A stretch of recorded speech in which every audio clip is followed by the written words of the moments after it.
कर्म करे किस्मत बने, जीवन का यह मर्म, प्राणी तेरे हाथ में, तेरा अपना कर्म, तेरा अपना।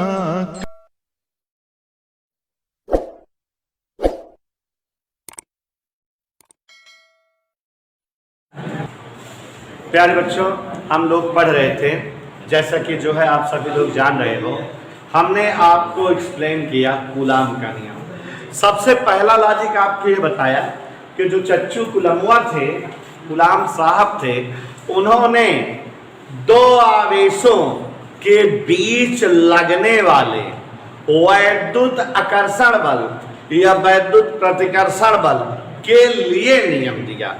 यहां पर जानिए जरा लॉजिक बताए थे कि अगर दो आवेश परस्पर एक ही प्रकृति के हों, जैसे एक प्लस हो दूसरा भी प्लस हो, एक माइनस हो दूसरा भी माइनस हो, तो दोनों आवेश अगर एक ही प्रकृति के और पास पास रखे जाते हैं तो एक दूसरे को दूर भगाते हैं, प्रतिकर्षित करते हैं। माने दो सजातीय आवेशों के बीच प्रतिकर्षण बल लगता है, बल लगता है, लेकिन कैसा बेटा?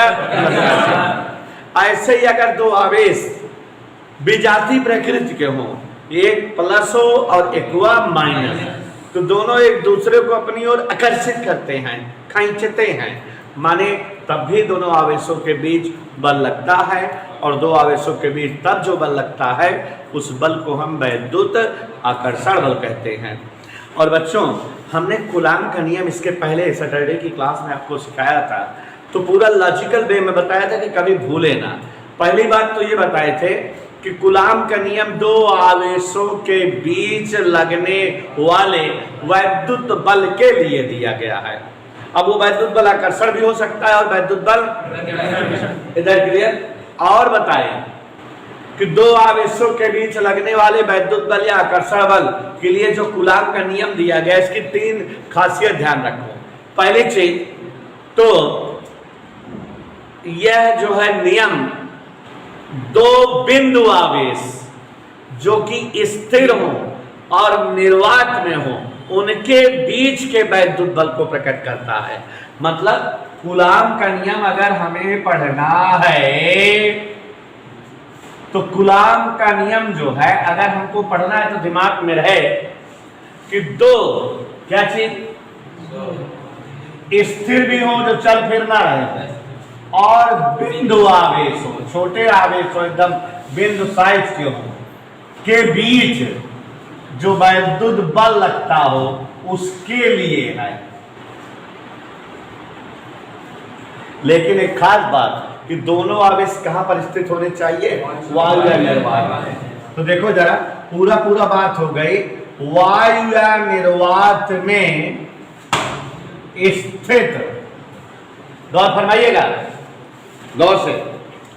वायु या निर्वात में स्थित दो स्थिर बिंदु आवेशों के बीच जो वैद्युत बल लगता है उसी के लिए कूलाम नियम बना है। साइंटिस्ट माइकल कूलाम ने वायु या निर्वात में दो ऐसे आवेश लिए जो बहुत छोटे थे, बिंदु साइज के थे और जो स्थिर थे, चलते फिरते नहीं था, अपनी जगह जाम थे, और उनके बीच जो बल लग रहा था, अब चाहे आकर्षण लगता हो चाहे प्रतिकर्षण, उस बल को कैलकुलेशन करके उस बल की विशेषता निकाली। और जब उस बल की विशेषता निकाली तो ये जो है तीन विशेषता पाए। क्या विशेषता पाए? देखो, वैद्युत बल के लिए तीन विशेषता पाए। पहली बताए कि जैसे एक आवेश यहां रखा हो Q1 कूलाम का, Q1 कूलाम का स्थान ए पर एक आवेश स्थिर है, बिंदु साइज का रखा है, और इससे कुछ दूरी पर दूसरा भी आवेश बिंदु साइज का हो, Q2 कूलाम का रखा है। दोनों आवेश परस्पर r दूरी पर है।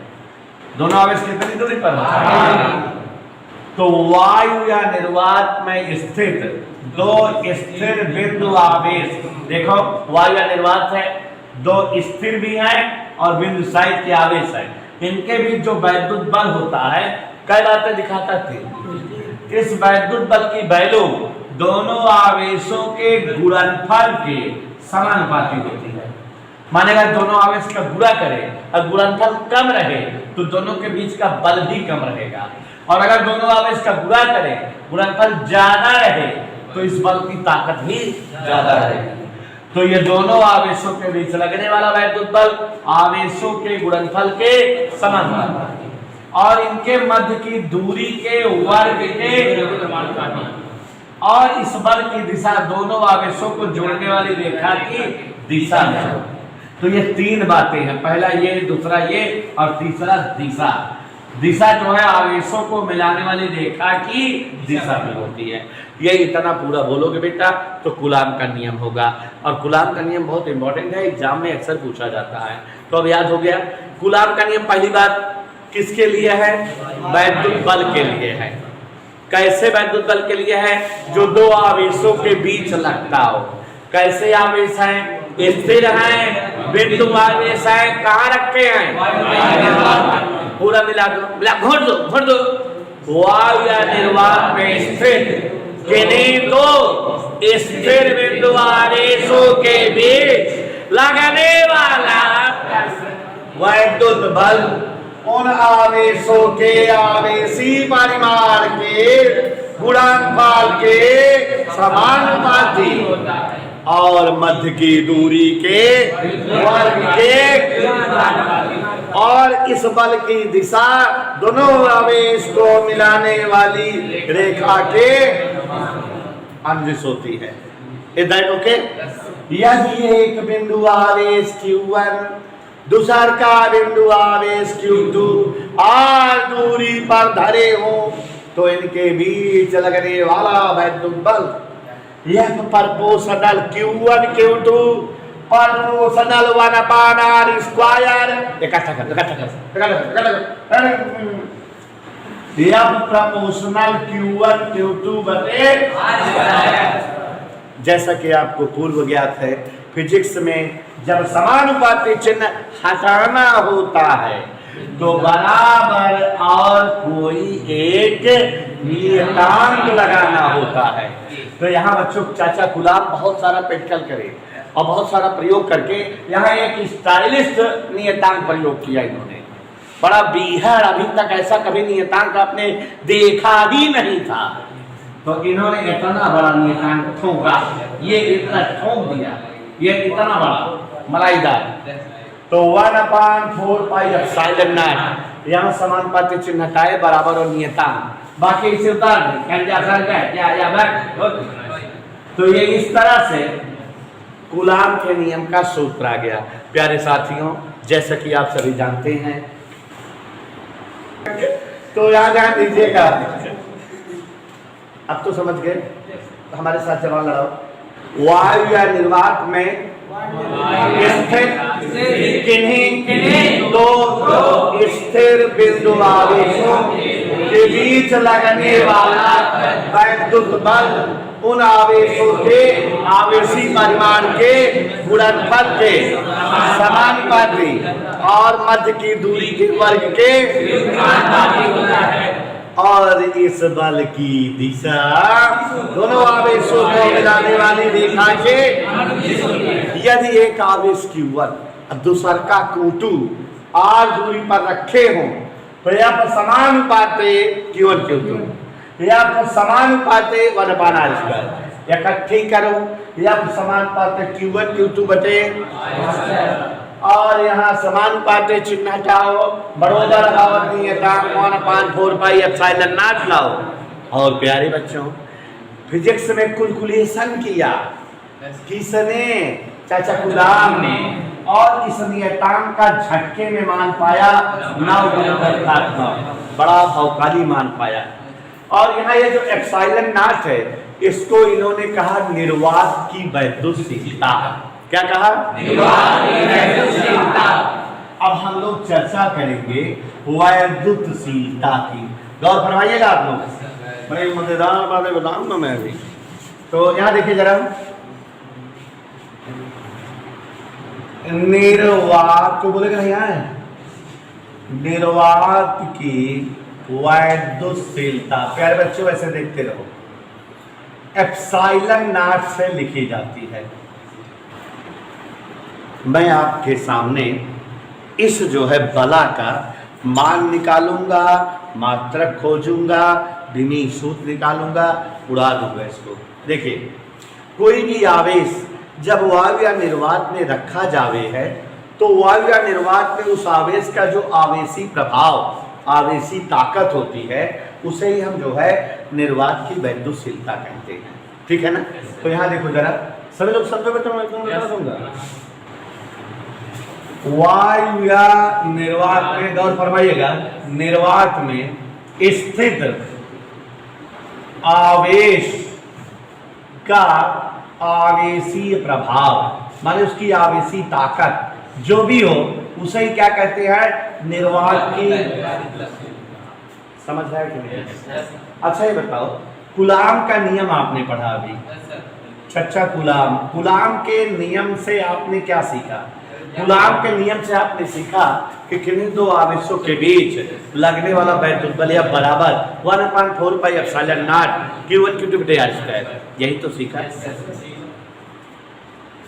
दो आवेशों के बीच, ध्यान दीजिएगा हमारा सब लोग, दो आवेशों के बीच लगने वाला, ध्यान दीजिएगा इसे, वैद्युत बल का सूत्र आपने पढ़ा, F बराबर क्या पढ़ा?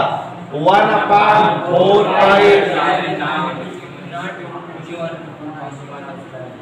यही पढ़ा क्या?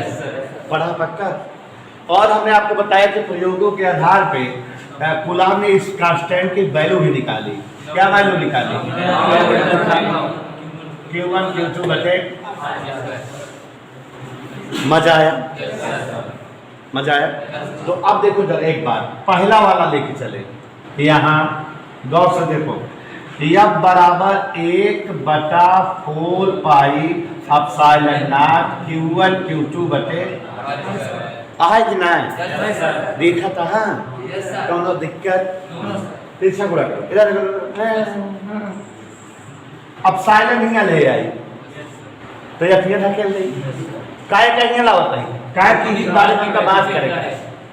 एप्सिलॉन नहीं ले, चलो एप्सिलॉन नाटा बराबर 1/4 पाई F Q1 Q2। वजह समझ में आया? काहे ऐसा किन पता लग गया? एप्सिलॉन नॉट का मान आएगा कि ना है? अब एमो देखा, मात्रक अगर हमसे क्यों चिल्लाए कि क्या मात्रक बतावा, पूछता है निर्वात की वैद्युतशीलता मात्रक बताओ, तो देखो निकालना जानते रहो, कभी भूल जाओगे तो चुपके से निकाल लोगे। इतना समझ में आया कि ना है? देखो ऊपर क्या लिखा है? 1 तो कौन मात्रक होता है, और क्या लिखा था?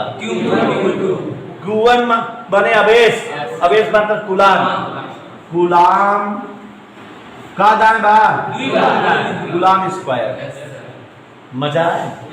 नीचे देखा 4 पाई गलती या गलती करो मात्रक होता है, F माने न्यूटन इनटू आर दूरी या स्क्वायर लगा, या देखा मात्रक देख ले, कूलाम स्क्वायर प्रति newton metre square.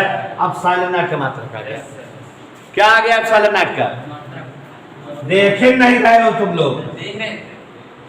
Epsilon naught का मात्रक पता लग गया बच्चों। तो एप्सिलॉन नॉट का मात्रक हेरे F बराबर 1/4 pi epsilon not Q1 Q2/r² रहा। तो एक एप्सिलॉनवा हुआ लग चला गया F यहाँ, एप्सिलॉनवा नॉट बराबर 1/4 पाई F Q1 Q2/r²। तो मात्रक कूलाम स्क्वायर बटे newton metre square, epsilon naught का मात्रक आ गया। यानी डाउट? किसी कोई दिक्कत? समझ आया? आगे बढ़ो। अब इसका विमीय सूत्र निकालेंगे। क्या निकालेंगे बेटा? एप्सिलॉन नॉट का ताले रात जाएगा ना, क्यों मजा होती है ना? ऊपर Q1 Q2 है, एक करो गिनती या मतलब है ना। Q बराबर होता I into T। क्या होता है Q बराबर? Q बराबर I into T। तो विमीय सूत्र निकाल ले कैसे? I का विमीय सूत्र A, ठीक है, दाएं बार नीचे आओ, आई 4 पाई गिनती है सर्कल है, बल का विमीय सूत्र कक्षा 10 से पढ़ा था, m l t minus 2 r square 2। कोई दिक्कत? आगे बढ़े, आगे बढ़े। m ऊपर गया और देखो यार यहाँ क्या बार है, 2 बार, और यहाँ यार क्या बार है, 1 बार, कितना हो गया, 3 बार, ऊपर जाए तो -3, रसे निकारत गई, यस सर, मजा होता है। 3 यहाँ क्या बार बार 2 बार, माइनस, ऊपर जाए तो प्लस, एक तिया में एक तिया में का 3 हो गया, तो ये का विमीय सूत्र है, ये बचा था ये का दाएं बाएं। तो देखो साथियों, ये क्या आ गया, कूलम्ब स्क्वायर बटे न्यूटन मीटर स्क्वायर मात्रा का, और m-1 l-3 और T4 A2 ये का बा मात्रा का विमीय सूत्र आज मान अब तक ना आया है। मान निकाले तुम, मान निकाले, चूंकि 1/4 पाई एप्सिलॉन नॉट बराबर कितना बताए हैं के खुला अच्छा तुमसे गुणा करके, अरे मरी माई हो 9 चौक गुणा 10 घात 9 पाई एप्सिलॉन नॉट बराबर बचाए। हमका क्या चाहिए, एप्सिलॉन नॉट रोक के बाकी सब फेंक गई, फेंक 36 गुणा 10 घात 9 पाई। ओके आगे बढ़े, गुणे 10 घात 9 ऊपर का, ठीक है तुम सब देख ले, 36 पाई माने आज आप लोगों का गुणा होगा, चलो किया जाए।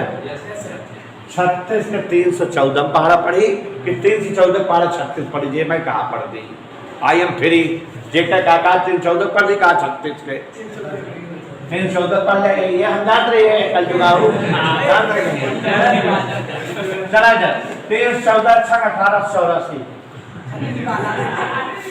अब 36 पढ़ा 36 हो गए वाले जाऊं करती कहा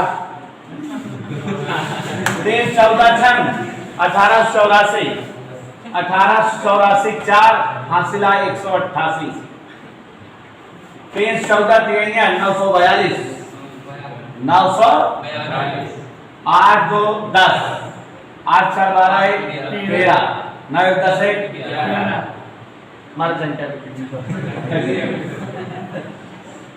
हो गया, इधर रुकिए और आगे देखो, भगा दे, दशमलव हटा दो तो 2 जीरो बढ़ जाएगा, अभी ऊपर क्या है 100, नीचे 11,304 है, तो दशमलव लगाए तो ऊपर 1,000 हो जाएगा, फिर जीरो बढ़ाए तो ऊपर क्या हो जाएगा 10,000, लेकिन नीचे भी 11,000 है, और आगे ले जाएंगे 1 जीरो और बढ़ाएंगे तो अब 1 लाख, अब भाग जाए 11 88 तो 8 8 5 समझे, 1 2 3 दादा तो लग चला 3 10 घात और ये एप्सिलॉन नॉट के मान आएगा दे लो क्या आएगा, तो इस तरह से पता लग गया, क्या पता लग गया कि निर्वात की विद्युतशीलता मतलब वायु या निर्वात में आवेश का आवेशीय प्रभाव हमेशा जो है 8.85 × 10⁻⁻12 होता है, एप्सिलॉन नॉट से लिखा जाता है, इसका मात्रक कूलम्ब स्क्वायर प्रति न्यूटन मीटर स्क्वायर होता है, और इसका विमीय सूत्र इतना होता है। इधर टोके बेटा, माध्यम की वैद्युतशीलता, इधर देखिए जरा, सभी बच्चे ध्यान देंगे, माध्यम की सभी साथी यहाँ पर ध्यान देंगे, वैद्युतशीलता सभी लोग यहाँ ध्यान देंगे,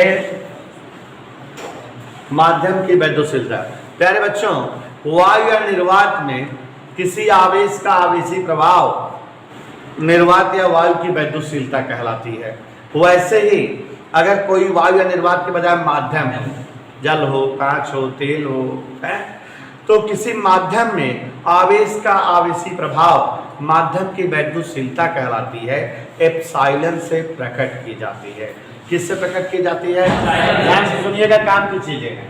देखिए जरा, किसी माध्यम में, ध्यान दीजिएगा, किसी माध्यम में, सभी बच्चे ध्यान देंगे, किसी माध्यम में किसी आवेश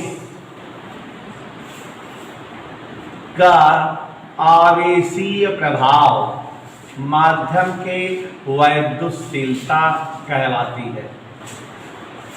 इधर क्लियर बेटा, माध्यम की वैद्युतशीलता कहलाती, समझ में आ रहा है? यहां गौर से देखो जरा, वैद्युतशीलता माध्यम की एप्सिलॉन नॉट, एप्सिलॉन से लिखी जाती है। इसको निरपेक्ष वैद्युतशीलता भी कहते हैं। क्या कहते हैं बेटा? निरपेक्ष वैद्युतशीलता या माध्यम की वैद्युतशीलता कहा जाता है। और एक चीज बताना चाहेंगे, माध्यम की वैद्युतशीलता और निर्वात की वैद्युतशीलता का अनुपात उस माध्यम का परावैद्युतांक कहलाता है। एक नया शब्द है आपकी जानकारी में। यहाँ देखो, सभी लोग ध्यान दीजिएगा, माध्यम का परावैद्युतांक जान लीजिए जरा आप सभी लोग। माध्यम का परावैद्युतांक के से लिखा जाता है। सूत्र इसका होता है के बराबर एप्सिलॉन अपान एप्सिलॉन नॉट। तो परिभाषा बन गई होगी, किसी माध्यम की निरपेक्ष वैद्युतशीलता और निर्वात की वैद्युतशीलता का अनुपात उस माध्यम का परावैद्युतांक कहलाता है। सभी लोग गौर से देखें, यहाँ परिभाषा बन रही है ताजा ताजा, ध्यान दीजिएगा। किसी माध्यम की वैद्युतशीलता व निर्वात की वैद्युतशीलता का अनुपात क्या कहलाता है बेटा? परावैद्युतांक। क्या सूत्र होता है? के बराबर एप्सिलॉन अपान इधर क्लियर, के बराबर एप्सिलॉन अपान एप्सिलॉन नॉट। यहाँ पर एक चीज और ध्यान दीजिएगा बेटा, ये जो के बराबर epsilon not, epsilon upon epsilon not आया है, इससे आप सूत्र बना सकते हो एप्सिलॉन बराबर के एप्सिलॉन नॉट। ये जहाँ कहीं निरपेक्ष वैद्युतशीलता रहेगी वहाँ के एप्सिलॉन नॉट लिख दोगे। इस जो है परावैद्युतांक के का मान आपको आना चाहिए। बता रहा हूं, ध्यान से सुनिए। के का मान, किसका मान आना चाहिए बेटा? परावैद्युतांक का मान आना चाहिए। क्या आना चाहिए? ध्यान दीजिए, वायु या निर्वात अगर हो, जहां वायु हो या निर्वात हो में के का मान हमेशा याद रखिए 1 होता है। वायु या निर्वात में के का मान क्या होता है? 1। और बच्चों, चालक में के का मान 1 से बड़ा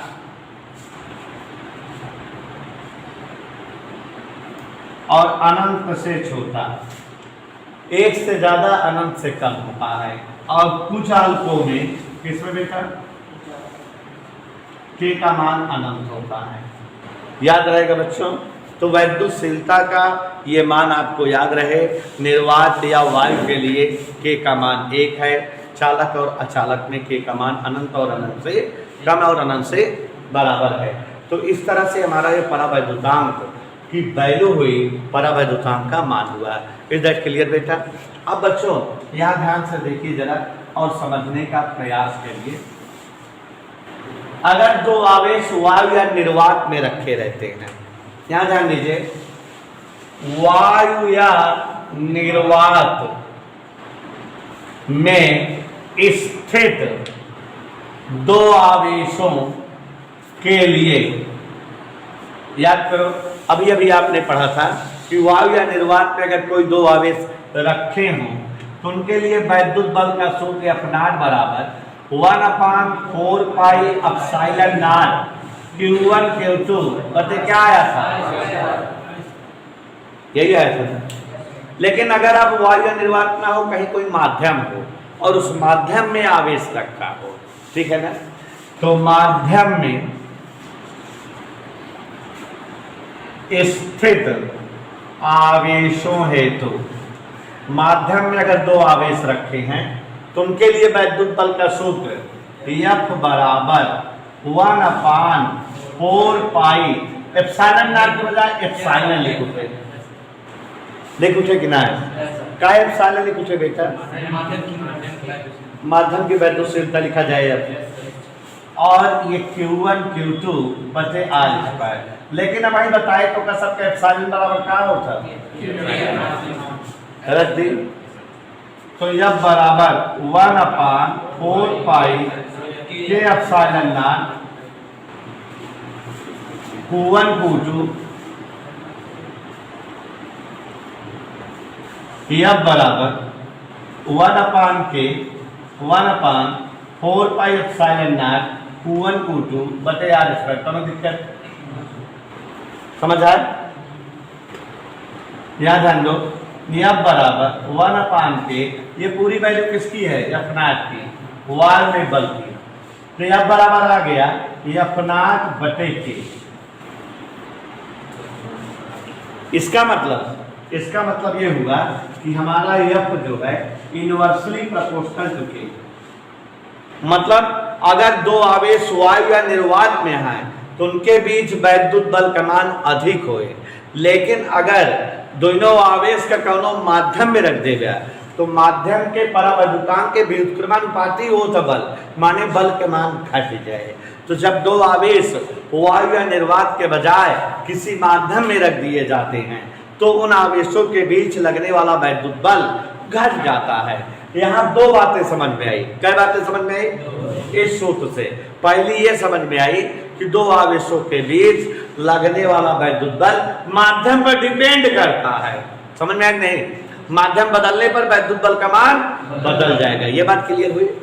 माने अगर जो है दो आवेश हवा में रखते हैं तो उनके बीच वैद्युत बल अलग आए, जल में रखा वैद्युत बल अलग आए, और तेल में रखा वैद्युत बल अलग आए, कांच में रखा वैद्युत बल अलग आए।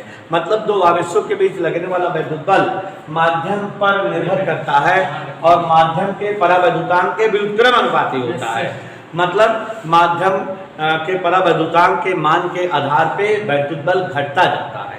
जिस माध्यम का परावैद्युतांक जितना ज्यादा होगा वहां उस माध्यम में स्थित आवेशों के बीच वैद्युत बल उतना कम होगा। ठीक, तो दो बातें समझ में आई कि नहीं? एक बात तो समझ में आई कि दो आवेशों के बीच का वैद्युत बल माध्यम पर डिपेंड करता है, और दूसरी बात क्या समझ में आई कि दो आवेशों के बीच वैद्युत बल जो है माध्यम के परावैद्युतांक के व्युत्क्रमानुपाती होता है। जिन माध्यमों में परावैद्युतांक अधिक होगा उन माध्यमों में आवेशों के बीच का वैद्युत बल एकदम कम से कम होगा। इधर क्लियर बात समझ में आई बेटा? तो अगर ये बात समझ में आएगी तो इसी आधार पे हम आपको बताएंगे कि जब दो आवेशों के बीच जो वैद्युत बल होता है कूलाम ने पता लगाया, उसी तरह अगर कहीं कोई दो द्रव्यमान हो तो उनके बीच गुरुत्वाकर्षण बल होता है और उस बल को न्यूटन ने पता लगाया।